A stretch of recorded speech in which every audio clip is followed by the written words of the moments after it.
Hi, my name is Tommy Jones, and I'm so excited to be here today. And today I want to talk about what to do when you have more dreams than you have money.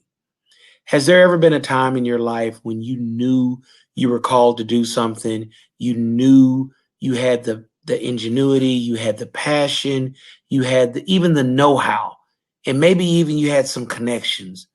But the one thing that you allowed to hold you back, or the one thing that you allowed to keep you from moving your dream from a concept on a piece of paper to taking massive action in it, was money. You didn't have enough. You didn't have enough to even get started. Well, today in my talk, we're going to talk about some things that you can do to still move your dream forward when you don't have as much money. And at the end of this talk, my hope for you is that you see that you have more than you need. Let's get started. The first point that I want to talk about today is you need to be clear of who you are and what you want to communicate in this space to your clients or your potential clients. What are you going to do when you have limited funds? You have to be extremely intentional on how you go about attracting clients, letting clients know where you exist, letting clients know what you can do for them. So, in doing that, you must make sure that your social media presence matches your image. Have you ever seen a company that says, hey, we deliver flowers, and you go to their page and you try to find some reviews or whatever, and you see everything on their page? Their business page is mixed with their personal page. They got pictures of their kids. They got pictures of them at the local football game or basketball game. So customers need to be able to know who you are, and make sure that your social media presence matches your image. Number two, know the avatar of your customer. Know who your customer is. Know where they are. Know their spending habits. Know what problems they have that your company can solve for them. Another point, when you're starting a company and you have limited resources, you must understand your sales cycle. If you sell a product that takes weeks and weeks or months and months for a customer to make a decision on whether or not they're going to do business with you, then you have to be even more so intentional. You have to know from the time you contact the customer and the customer says yes, how long will it take for you to actually see revenue from the transaction? And the last point in this section that I want you to understand is what you do plus what you say will always equal who you really are. See, a lot of people that are in business want to be judged on their intentions, but in the marketplace, you will always be judged on your results or lack thereof. The next point that I want to cover is leverage first and always write checks last. I learned this very early in business because when you are in business and you have limited resources, you have to be very resourceful. You have to figure out a way how to move your business forward, how to move the needle of your dream forward when you have limited funds. One way to do that is find other businesses that you can trade services with. For example, if you needed printing and you would go to a local printer, find someone in your network how you could add value back to that printing company. For example, if you went to the printer and said, hey, if I was able to bring in other vendors that needed printing and we did it in a bulk buy, would that add value to what you do? And wait for an answer. Another thing that you should always consider is look for ways to add value by adding other partners. It's very important when you don't have money you have to leverage other commodities. Another commodity you can leverage is you can go to a vendor and you can say, what if I prepay? Is there any discounts if I prepay? What if we barter? I do, let's say, for example, let's say you create websites and you look at the website of the printing company.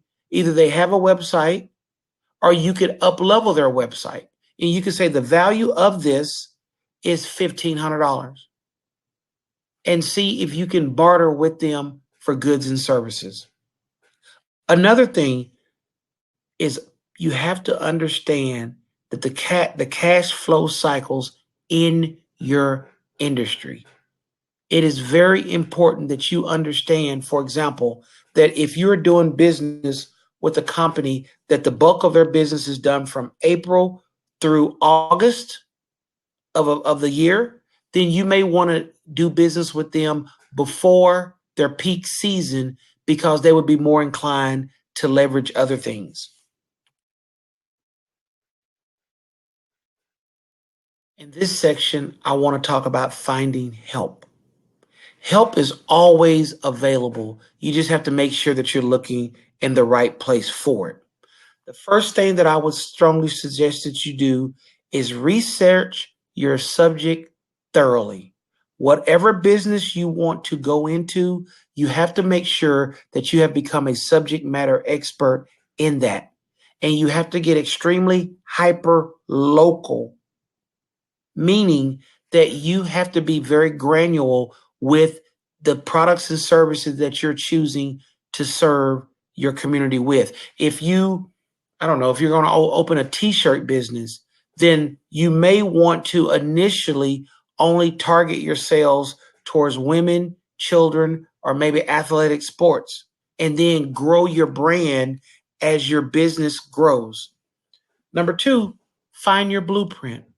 Find someone that's doing what you want to do and mimic them because success always leaves clues. Also, when you're looking for help, look for local meetup groups. Look for people of like-minded interests that are doing either similar things or the exact same thing that you're doing and form accountability groups. That does two things. That keeps you focused and that keeps you attached to the latest trends that are specific to your industry. Borrow credibility. Now this was a game changer for me. When I understood what it means to borrow credibility when you're finding people or finding other businesses to help you grow your business. The reason you borrow credibility, I gave an example in a talk that I did earlier today. There was a person in the room that had recently gotten her license in real estate. And so when she got her license, what she said is that one of the issues that I'm having is that I'm competing against these seasoned agents and I can't win a deal. I said, wow, I totally understand. So I said, how long have you been in the business? She said, at this point, I've been in the business for less than 6 months. I said, okay, so tell me about the makeup of your office. She says, well, on the team that I'm on, there's 5 other realtors. I said, what's the average years in business are those realtors? She thought about it for a moment and paused. And she said, Tommy, I will say probably about 15 years. I said, okay. And how many people are on the team? I said, not counting you. She said 5. I said, okay. So 5 times 15 is what? She's like, I don't understand. I don't understand why you're giving me a math quiz. I said, just humor me. Do the math. What is 5 times 15? She said, I don't know, 15, 30, 45, I don't know, 75 or something. I said, okay. Okay. Is it 75? Yeah. She said, yeah. Okay. I said, I don't think it's 75. I said, I think it's 15, 30. Yeah. So what I told her, I said, here's what you do with that. You take the 15 years and you say the average person on my team, collectively, we've been in business. We have over 65, 75 years of real estate experience. So you borrow their credibility. and the light bulb went off. So if that's you, if you're new to an industry, if you're new to an area, find a group that you can attach yourself to and they can lend credibility to what you're doing. Another way when you're looking for help is you want to keep your fixed expenses low. And what I mean by that, when you have contract labor versus employees. See, when you have an employee, as an employee, that is a fixed expense that has to be paid every week or every 2 weeks or every once a month. But when you have contract labor, you only bring them in for a specific period of time and you only use them when you need them. The last point when finding help, tell everyone that you meet and that you encounter what you do and that you love doing it, and you ask them if you can help them with this in this area. And you wait for an answer.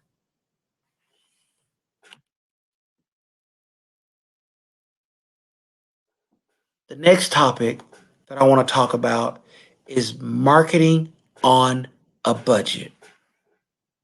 As a small business owner who has more dreams than they have money, you must remember these things. Number one of the easiest things you can do that doesn't cost a lot of money, and as a matter of fact, it doesn't cost any money at all, is send out an announcement. Write a letter, put it on your Instagram, put it on your Facebook, put it on all your social media platforms of informing all of your family and friends about your new business. Tell everybody. Be excited. Make a big deal about this big dream. Let everybody know that, hey, I have finally opened my flower shop. I am located at 123 Maple Street in small town, USA. My hours of operation are bop, bop, bop, bop, bop. My grand opening will be this date, and I would love to see you guys. Now, if you cannot come and see me, here's my address. Here is my internet presence. Please go online and support my business. That's very easy to do. Another campaign that is extremely beneficial and it can help move the needle for your business is create a who do you know campaign. And that's very simple and very easy to do. And it goes something like this. Hi, my name is Tommy. I have recently opened a flower shop. We deliver flowers for birthdays, holidays, funerals, anniversaries, weddings, for any of your needs. When you need flowers, think of me. Who do you know that has a birthday, an anniversary, or has recently lost a loved one that would be in need of my services? And once again, you wait for an answer. Also, when you're marketing on a budget, notify any auxiliary organization that you've been a part of, a fraternity, a sorority, any of your kids' local sports teams, the schools, any places of worship that you may reside at, any other social organizations. The main thing is when you're marketing on a budget, you have to become obsessed with letting everybody know that you know they need to know that you're in business. Another great point is make sure that you volunteer with any activity related to your business. For example, if you own a sports apparel company and in your city they have local marathons or they have local football games or basketball games or little league sports, then you need to maybe volunteer or maybe be on the local board. You need to be visible. When you have more time, then you have money, then you have to put sweat equity into your business. And one way to do that is volunteer in an activity that is related to your business. And the last point in this section, happens to be my favorite section, my favorite point. The reason it's my favorite point is very simple. I call it the 4-foot rule. Anybody that comes within 4 feet of you, you need to start a conversation with them, and you need to make sure that within the first 15 to 30 seconds of you introducing yourself, that they know exactly what you do, and let them know you would love the opportunity to serve them or a family member.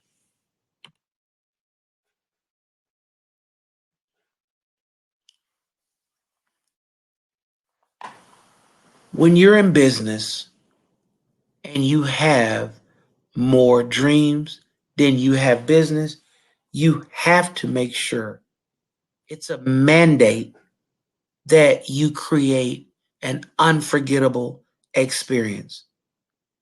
You have to do that.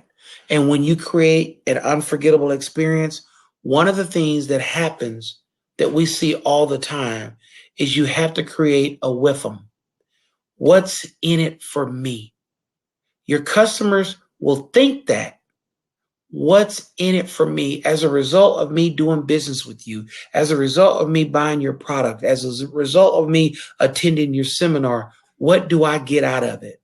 You need to be very, very intentional on speaking to the results of what the customer will get by doing business with you. The WIFA is part of the overall customer experience. Another thing that I see that companies do a poor job of is they spend so many dollars on the acquisition of a client, but they don't spend as much to keep the client. See, what I have found in business is that it's easier to market to people that I'm already in relationship with, that's already doing business with me. It's easier for them not only to continue to do business with me, but give me referrals. It's easier because I already have created a footprint with them. One way to strengthen your relationship, one way to keep the experience going is celebrate your customers. So whether it's their birthdays, their anniversaries, it's, you keep the anniversary business date. Hey, we did business January 8th, 2018. So every January 8th, I'm going to say happy business anniversary. We've been in partnership for 2 years. Out of all the companies you could be in business with, you chose me. Thank you for choosing me and my team. That's very important to make your current customers know that they are appreciated. Another thing in developing a great experience is know their pain points. Know why they initially came to you, but more importantly, know why they are staying with you. And in order for you to know that, is that you're going to have to stay in touch with them. Because as your customer base continues to evolve, as you continue to roll out new products and services, you need to give away sneak previews or discounts on upcoming events or products. You need to make them feel special by saying, hey, we're not rolling this out to the public for another 2 months, but I want to invite you to our VIP lunch. That makes people feel special.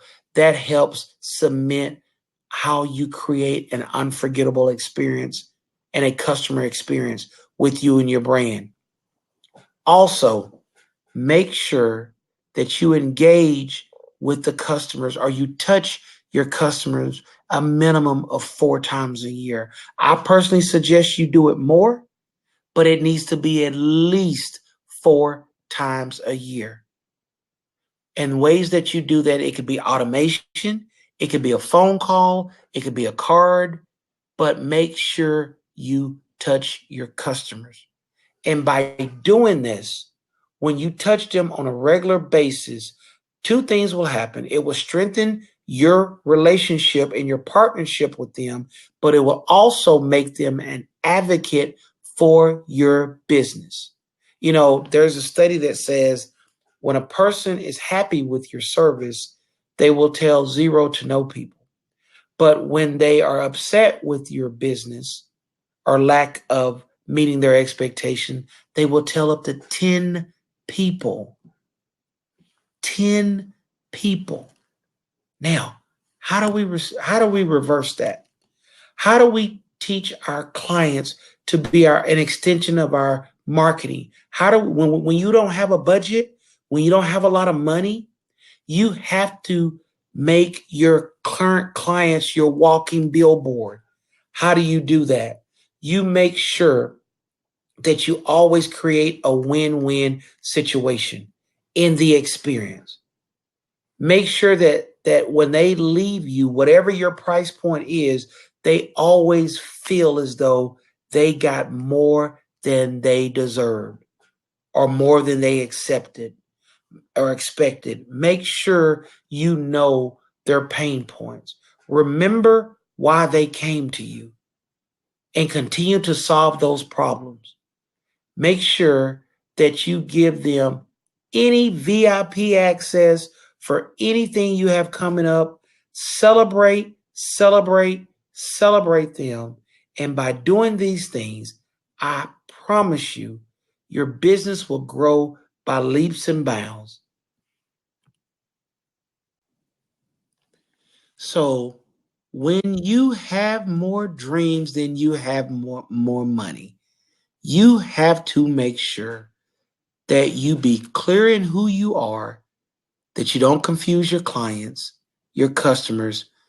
Make sure that you leverage first and always write checks last. Don't be afraid to ask for help. Make sure that when you're marketing on a budget, you're extremely intentional, that you don't go too wide, too fast. You allow your business to dictate the growth. And last but not least, make sure that when you get those customers, and you will, that you create an amazing experience, that they want to leave your company or your place of business or your site on the web and go tell everybody that they know about your service. Not only the product, but the experience that they had while procuring your product. Until next time, this has been your friend Tommy Jones. Thank you, and we'll see you.